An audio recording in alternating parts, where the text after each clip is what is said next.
I said it on the very first episode of this podcast. If you are a modern Christian living in a westernized country, you're weird. You're living in a very weird time and weird place in human history.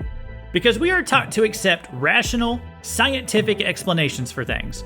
We're told that if you can't find it in a test tube or with a telescope or see it with your own two eyes, then it probably doesn't exist. Most people, and perhaps most Western Christians even, have absolutely no concept of a spiritual battle that's taking place all around us at all times. Most have no awareness, or never think about, angels and demons. Most Christians might be aware that, well, yeah, spiritual forces, they do exist somewhere, but they never really think about these things outside of church. Once Monday morning hits, most Christians give no more thought to the spiritual realm than your average atheist.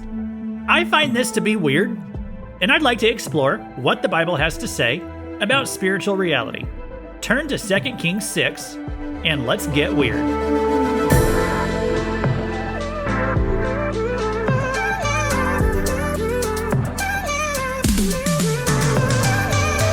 Welcome to Weird Stuff in the Bible, where we explore scripture passages that are bizarre, perplexing, or just plain weird.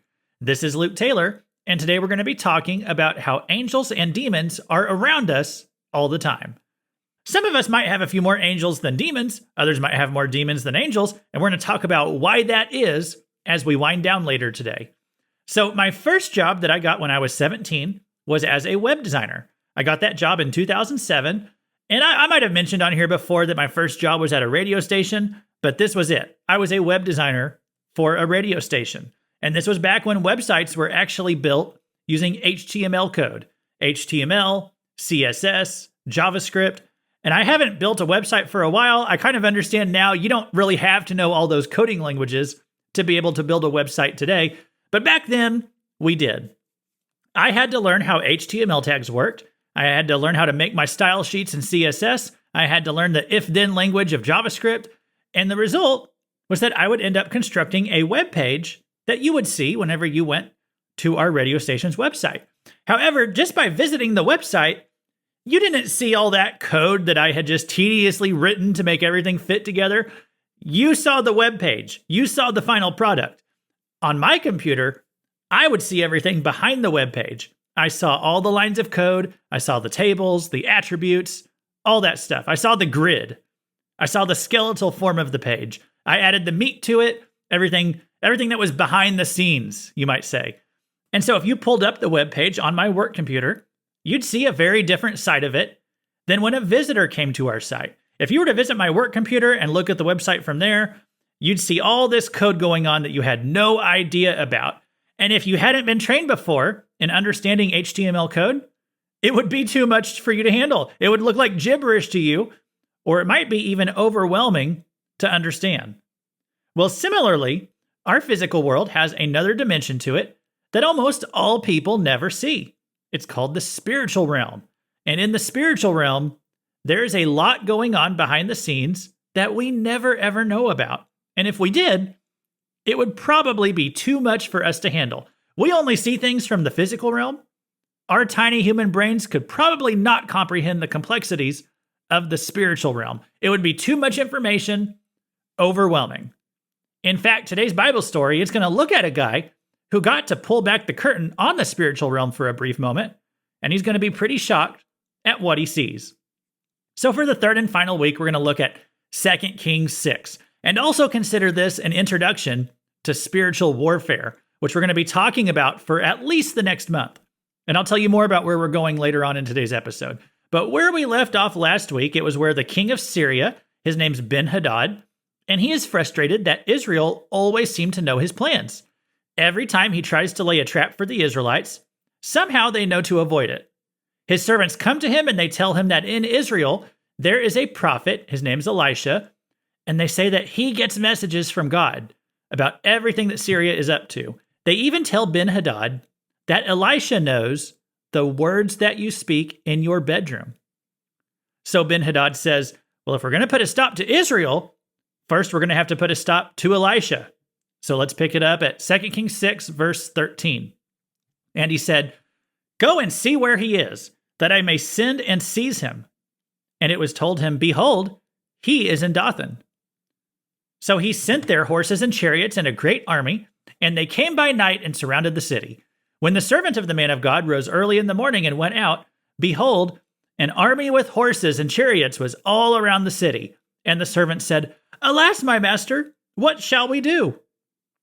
The servant here is a man named Gehazi. This was a guy who followed Elisha around and he helped him. He's usually not the most noble character.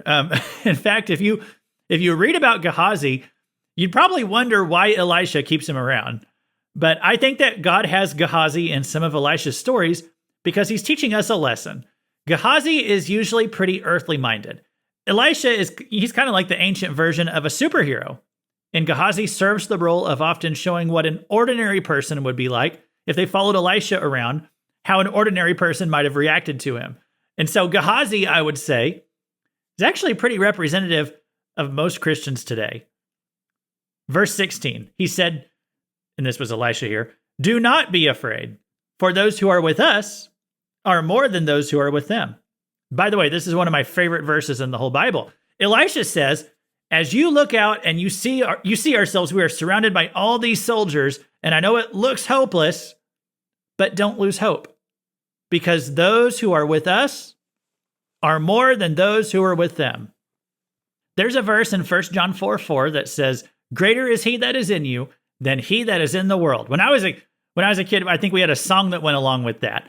And it's a really great verse there from the New Testament. But I think what Elisha said to Gehazi, I think that's the Old Testament version of that same verse. It's a verse that reminds us not to trust in what we see with our own eyes, but to trust in what we know is true in the spiritual realm, that there are more good angels than fallen angels, that there is a God who is in authority over everything that's going on. And there are more angels who are loyal to that God than there are angels who are in rebellion to God. Revelation 12 is kind of it's a prophetic overview. Another one of these chapters that kind of pulls back the curtain on spiritual reality. It's an overview of what's going on behind the scenes around us, specifically in regard to Jesus and a lot of stuff about the end times. But it gives this picture here of what happened when Satan rebelled against God, and so did many of the angels. So Revelation 12 verses 3 and 4, they say, And another sign appeared in heaven. Behold, a great red dragon with 7 heads and 10 horns, and on his head 7 diadems. His tail swept down a third of the stars of heaven and cast them to the earth. So this is symbolic language, but it's speaking right there of the spiritual beings who rebelled against God. Satan rebelled, and he took 1/3 of the angels. 1 in 3 of them took his side. But 2 in 3 stayed loyal to God. That means the good guys outnumber the bad guys. There's twice as many good guys as there are bad guys. So whenever you wake up in the morning and you see yourself surrounded by problems on every side, remember that those who are with us are more than those who are with them. There's a scene in the very first Star Wars movie that was ever made, which is the 4th Star Wars movie ever made, which was the first one that ever came out, but it's also called Episode 4. So Obi-Wan is teaching Luke Skywalker about this thing called the Force. And this is not a Christian allegory. The Holy Spirit is not the Force. But there are some parallels to our spiritual walk that you can pull from these movies sometimes. There's something that Obi-Wan tells Luke that ever since I was a kid, this has just always stuck with me. I suggest you try it again, Luke. This time, let go your conscious self and act on instinct. With the blast shield down, I can't even see. How am I supposed to fight? Your eyes can deceive you. Don't trust them. Your eyes can deceive you. Don't trust them. This is basically true in the Christian realm. There's times that it makes no logical sense to do what God says, and any rational person might do something else, but we are not to go by what our own eyes see, or what the world tells us is smart, or even by what our own brains say is logical. Let me just speak in earthly terms for a minute, then we'll take it back to the spiritual realm. Think of that celebrity out there who just seems to have the most exciting life, even though they live the most ungodly lifestyle. They embrace all kinds of sins, and yet they seem so happy. Their life looks so glamorous and enviable. Oftentimes, those people are miserable behind the scenes. their marriages never last. They're in and out of rehab. They're on all kinds of depression medication. You can't always trust by what your eyes see, especially when it's talking about things that are in rebellion to God's word, how God says we are to act, the types of behavior that leads to negative life outcomes. God's word is true. The laws of sowing and reaping can't be broken. Let's talk finances for a minute.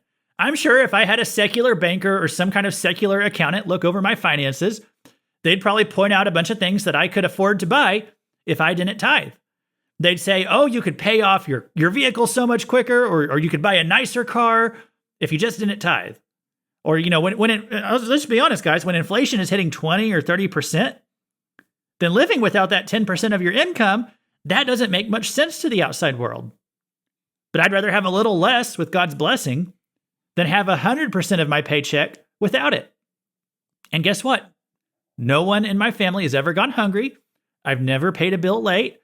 Don't tell Dave Ramsey this, but I have a credit card and I pay off the balance every single month. And most people who don't tithe, they probably can't say that. God always comes through. I'm not saying this to brag on myself at all, okay? I'm telling you that God, he works out my finances, okay? God pays the bills. Some might say that I could live more comfortably if I just kept that 10%. I tell you what, guys, I'm living very comfortably with the blessing of God. I would be much more uncomfortable if I didn't have the blessing of God. So let's take this discussion now. I was speaking in earthly terms there. Let's take it into the supernatural, okay? Your eyes can deceive you. Don't trust them. Those who are with us are more than those who are with them. It doesn't matter what kind of battle you're facing in the physical. God has resources in the spiritual realm that far outnumber any giants that are in your way. And it can be literally giants, right? You go to David, he slew the giant. And what did he say to him right before? He said, you come with sword and spear, but I come in the name of the Lord my God. I come in his authority. You might just want to write that down next time you're facing down the devil in your own life. I come in his authority. You know that phrase, I think it goes something like, you just brought a knife to a gunfight. Well, Goliath brought a sword to spiritual warfare, all right? And we all know what happened to Goliath. David recognized that he was in a spiritual battle. How many Christians would look at someone who's standing in front of them with a sword and a spear and would recognize that as a spiritual battle? Not many of us would, right? We'd be more likely to lean on the Second Amendment to save us than to lean on the Lord of heaven and earth to save us. I love that worship song. It says, I'm going to get the words wrong going by memory, but it's like, it may look like I'm surrounded, but I'm surrounded by you. Whenever I hear those words of that song, it always makes me think of this story. I think it's called This Is How I Fight My Battles. Whenever you rely on your own strength, you will only do what you can do. But when you rely on God's strength, you can do so much more. When it comes to these podcast episodes, I'm doing my study, I'm getting prepared, and I'm asking God for help as I'm putting all this stuff together. I know it's not going to turn out as good if I try to do it without him.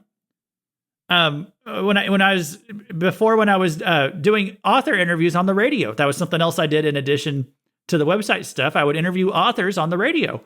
And I remember interviewing this one lady. She had been in the radio industry for decades. And often before an interview, I would pray with somebody. And I asked her if I could say a quick prayer before I interviewed her. She'd written a book. And she thanked me afterwards because she said she often has to be the one to prompt the prayer before she does an interview. I'll tell you who it was. It was June Hunt. If you don't know the name June Hunt, she has a wonderful ministry on the radio. She's been on the radio since before I was born, literally. She's been on the radio for decades. And it just always stuck with me that here she was, and she's telling me she always prays before an interview. She still always prays, no matter how experienced she is at doing her profession, the radio. She doesn't want to rely on her own power before she starts speaking into that microphone. She wants God's help. She's relying on God.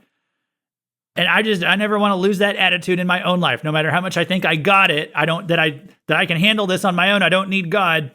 That's foolishness. Okay? Listen, whenever we try to do it on our own, will only accomplish what we can do by ourselves. I don't know about you, but I want God's help. I like partnering with coffee. Coffee gets me through some tough mornings at work, right? Coffee helps me be a little bit more productive.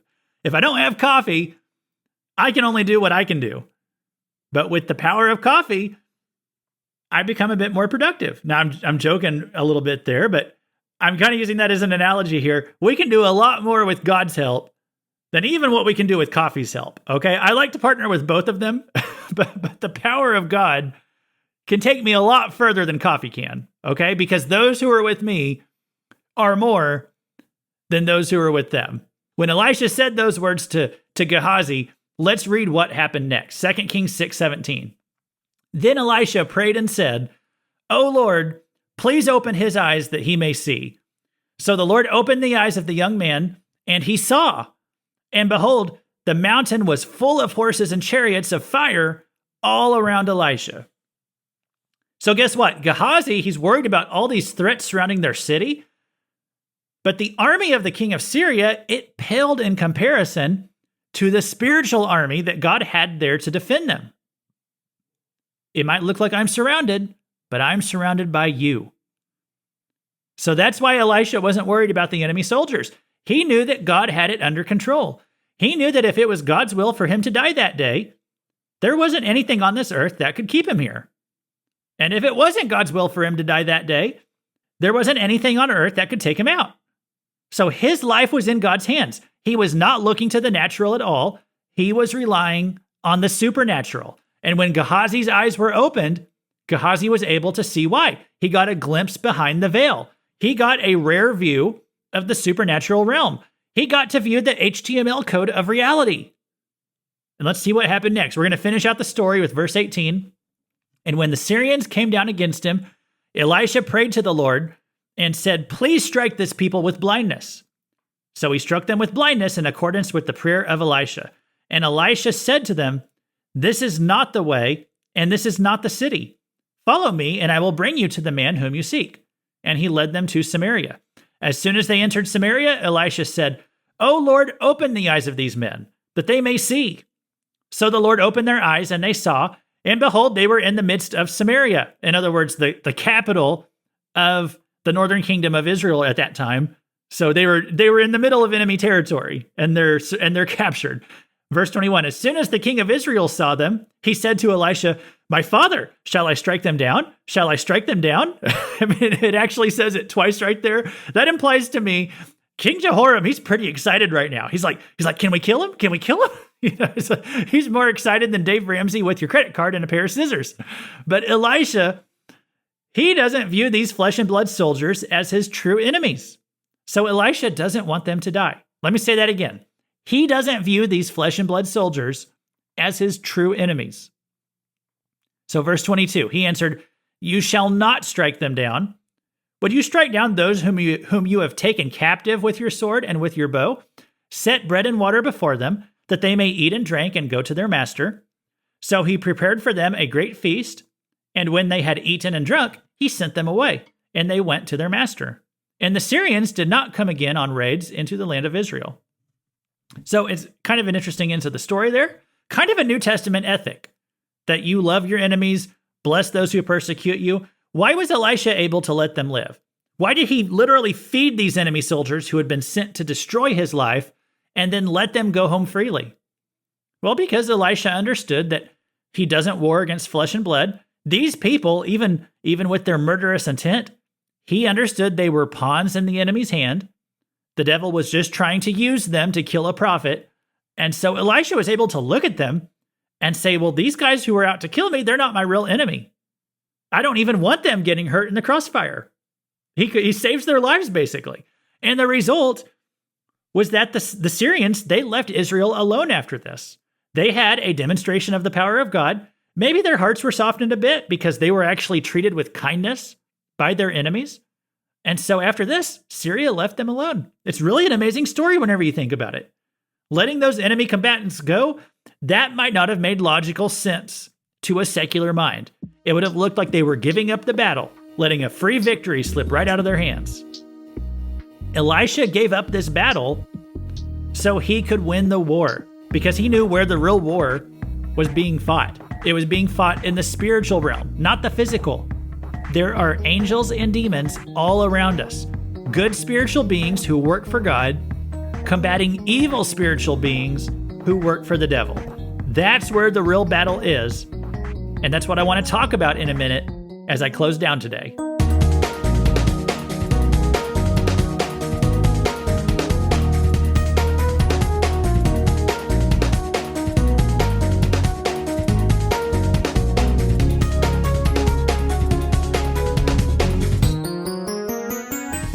So that person at work or at school, whoever it is, whoever's a jerk to you, whoever goes out there and ruins your day, day after day, if they aren't a Christian, they are probably heavily influenced by spiritual forces.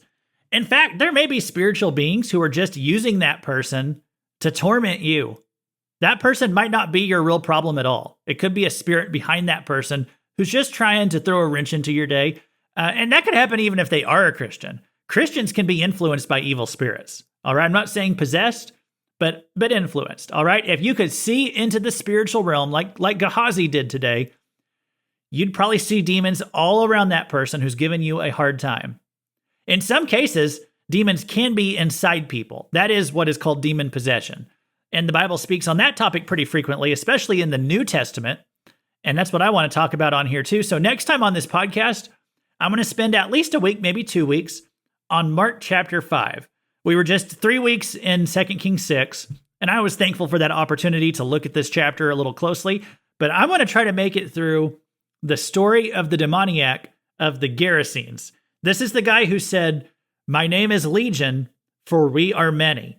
This is the story that ends with the demons being cast into a herd of pigs. There is a lot of weird going on in that story, and so I would just like to pick it apart with you all, and then once I get through that, we're going to be at a special milestone in our podcast. We're going to be at the 1-year anniversary of Weird Stuff in the Bible. And so I decided to mark the occasion by trying to do something a little special. I have got an interview ready for you guys. After we finish Mark 5, I'm going to be speaking with author and longtime Christian communicator Bill Scott. And I want to let you hear his story of helping a girl who was tied up with the occult.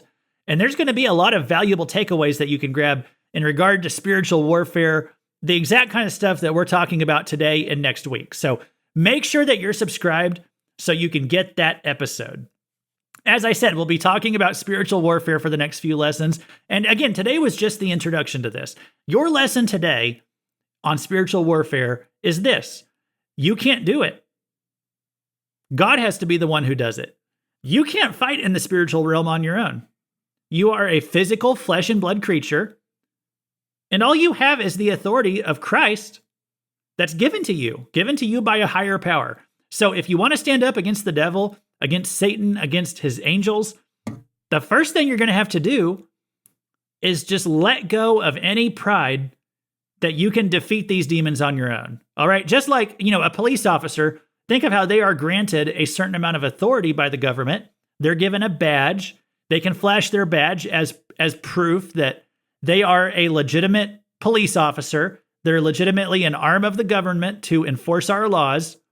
If I were just to walk down the street and try to arrest somebody, even if they have broken a law, committed a crime, I can't arrest them because I have no authority to make an arrest. All right? That's what a police officer does have. If you are a Christian, if you're trying to do spiritual warfare, do a spiritual battle without relying on the power of the Holy Spirit, you're like a policeman with no badge, no gun. You've got nothing. So that is your lesson for today. Be aware of the spiritual battle. Don't trust your eyes. Rely on the Spirit. Barna did a poll a few years back, and they found that 3 in 10 Christians do not even believe in evil spiritual forces at work in the world. And it said 59% of Christians, 59%, more than half, agreed with the statement that Satan is not a living being, but merely a symbol of evil. And on top of that, 8% were unsure. Which means out of all the people who call themselves Christians, only 33% know that there's a devil. Now, I don't understand how people can read the Bible and come away with the conclusion that Satan does not exist. I mean, he literally has conversations with Jesus. Demons are literally cast out of people. And next time we'll probably talk about how people get deceived about all that. But interestingly to me, in the same survey from Barna, almost half of them said that they believed that Jesus probably sinned while on this earth. All right, so of these people calling themselves Christians, they're not even Christians. All right, if you believe that Jesus was a sinner, that's downright heretical. So when you have that many people believing heresy about Jesus, well, no wonder they're also confused about Satan and the supernatural. I think it was Mark Twain, he had said, the greatest trick the devil ever pulled is in convincing the world he doesn't exist.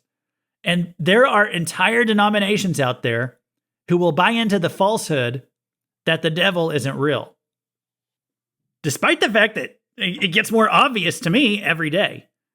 And that is so weird to me. I don't even feel like Satan's hiding anymore, and yet it seems like fewer and fewer people are even believing in him.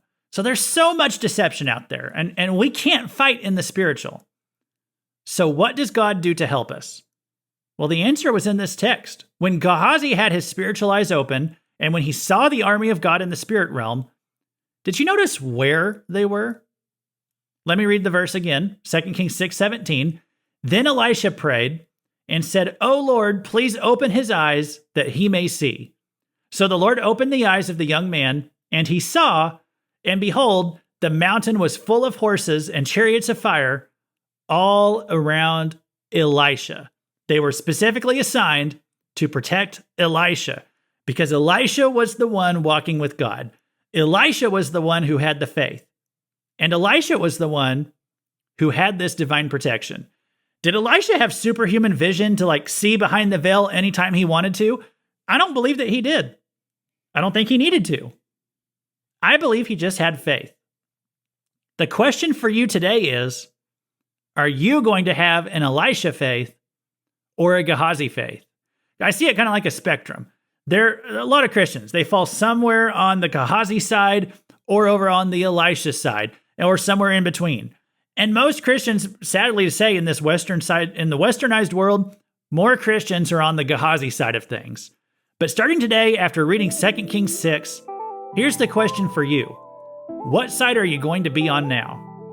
Because when I hear that the majority of so-called Christians don't even believe Satan exists, I just don't know what Bible they're reading. My Bible says Jesus was 100% perfect and never sinned. My Bible says Satan is 100% evil and a daily threat. My Bible says angels are real. My Bible says fallen angels are real. My Bible says demons are powerful. My Bible says Jesus is more powerful. And believing none of that is weird, that's normal. We're weird when we forget or we don't know that angels and demons are around us all the time. But now we do. Thanks for listening, and God bless you for sticking around till the end. And we'll see you next time on Weird Stuff in the Bible.